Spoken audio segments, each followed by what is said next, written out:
आपण पाहत आहात सत्य, रोखठोक, निर्भीड बातम्या दाखवणारे न्यूज चॅनल जनहित मराठी न्यूज। शेतकऱ्याची मोटार वायर चोरी करणाऱ्या आंतरराज्य टोळीचा स्थानिक गुन्हे शाखेकडून पर्दाफाश। स्थानिक गुन्हे शाखेच्या कारवाईमुळे शेतकऱ्यांना दिलासा। केज तालुक्यातील शेतकऱ्यांच्या मोटार वायर चोरी करणाऱ्या आंतरराज्यीय टोळीचा स्थानिक गुन्हे शाखेकडून पर्दाफाश करण्यात आला असून स्थानिक गुन्हे शाखेच्या या कारवाईमुळे शेतकऱ्यांना दिलासा मिळाला आहे। याबाबतची सविस्तर माहिती अशी की केज तालुक्यातील गावातील शेतकऱ्याच्या तलावात व नदीमध्ये टाकलेल्या पाण्याच्या मोटारीचे वायर चोरीच्या घटना या बीड जिल्ह्यासह परभणी, जालना जिल्ह्यात सातत्याने सुरू आहेत। सदर घटनांची पोलीस अधीक्षक नवनीत कावत यांनी गांभीर्याने दखल घेऊन सदर आरोपी निष्पन्न करून कायदेशीर कारवाई करण्याचे आदेश हे बीड स्थानिक गुन्हे शाखेचे पोलीस निरीक्षक शिवाजी बंडेवाड यांना देण्यात आले होते। पोलीस अधीक्षक नवनीत कावत यांच्या आदेशानुसार वायर चोरीच्या सर्व घटनास्थळांना पोलीस उपनिरीक्षक महेश विगणे यांच्या पथकाने भेट दिली।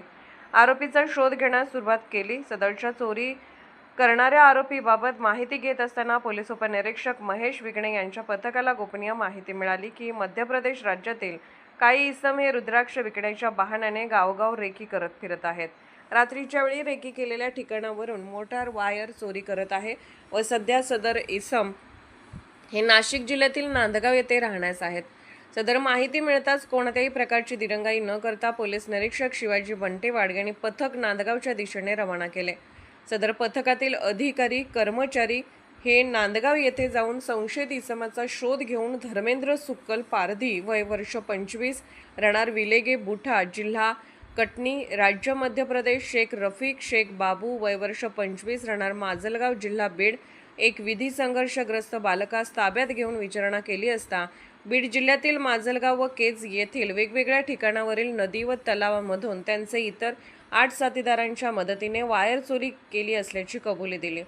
त्यांच्या ताब्यातून गुन्हा करतेवेळी वापरण्यात आलेल्या 2 मोटरसायकल 1,50,000 रुपये किमतीच्या जप्त करण्यात आल्या आहेत।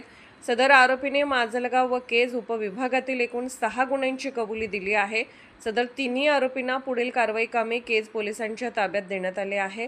उर्वरित 8 फरार आरोपींना व चोरी केलेल्या मुद्देमालाचा स्थानिक गुन्हे शाखा व बीड केज पोलीस कसोशीने शोध घेत आहेत।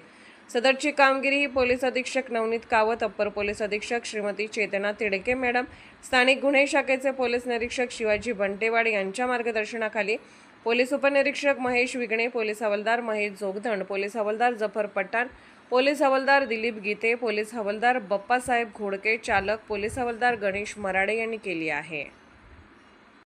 जनहित मराठी न्यूज चॅनलला लाईक करा, शेअर करा आणि सबस्क्राईब करा।